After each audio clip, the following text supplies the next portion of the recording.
Hi hello అండి. Big బాస్‌లో fifth week ఎలిమినేషన్‌లో ఉన్నవారు మరియు మిడ్ వీక్ ఎవరు ఎలిమినేషన్ అవుతారని చూద్దాం రండి.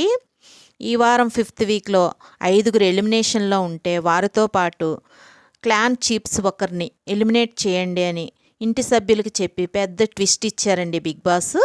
ఇక ఇంటి సభ్యులందరూ కలిసి నిఖిల్‌ని నామినేట్ చేశారు. మొత్తం 6గురు నామినేషన్‌లో ఉన్నారండి.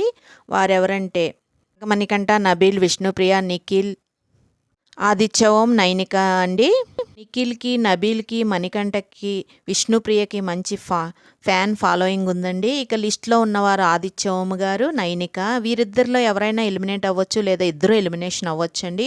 ఒకవేళ సీక్రెట్ రూమ్ గనక ఉంటే నిఖిల్, మణికంఠని నామినేట్ చేయొచ్చండి. అందుకే కాబోలు చీప్స్లో ఒకరిని నామినేట్ చేయమని ఇంటి సభ్యులకి పెద్ద ట్విస్ట్ ఇచ్చారు బిగ్ బాస్. చూద్దామండి ఎవరు నామినేట్ అవుతారు, ఎవరు సీక్రెట్ రూమ్కి వెళ్తారని.